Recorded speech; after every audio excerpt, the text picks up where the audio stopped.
அனைவருக்கும் வணக்கம். கோடை காலத்தில் வெயில் தாக்கம் அதிகம் உள்ளதால் அதை சமாளிக்க பழங்கள் சாப்பிடுவது நல்லது.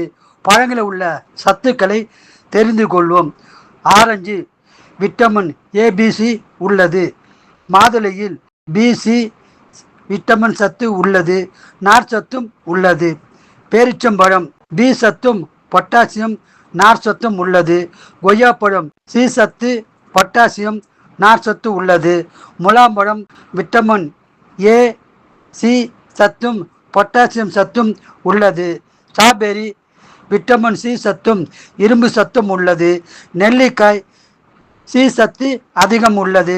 ஆப்பிள் சி சத்து நார்ச்சத்து பொட்டாசியம் சத்து உள்ளது. செவ்வாழை விட்டமின் சி சத்து டி சத்தும் நார்ச்சத்தும் உள்ளது. சீத்தாப்பழம் விட்டமின் பி சத்தும் சி சத்தும் நார்ச்சத்தும் உள்ளது. திராட்சை பழம் விட்டமின் சி சத்தும் பொட்டாசியம் சத்தும் உள்ளது. சாத்துக்குடி விட்டமின் சி சத்தும் இரும்பு சத்தும் கால்சியம் சத்தும் உள்ளது. நாவல் பழம் விட்டமின் சி சத்தும் இரும்பு சத்தும் உள்ளது. பட்டர் ஃப்ரூட் விட்டமின் பி சத்தும் சி சத்தும் பொட்டாசியம் சத்தும் உள்ளது. அன்னாச்சி பழம் விட்டமின் பி சி சத்தும் பொட்டாசியம் சத்தும் உள்ளது. மாம்பழம் விட்டமின் ஏ பி சி சத்து உள்ளது.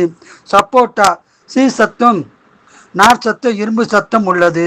பப்பாளி விட்டமின் ஏ சத்தும் சி சத்தும் நார்ச்சத்தும் உள்ளது.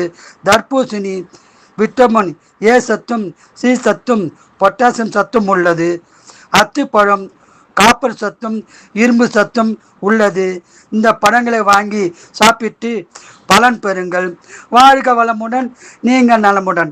நன்றி, வணக்கம். பிடித்திருந்தால் லைக் பண்ணுங்க, ஷேர் பண்ணுங்க, சப்ஸ்கிரைப் பண்ணுங்க. மறக்காம பெல் ஐக்கான் பட்டனை கிளிக் பண்ணுங்க. நன்றி.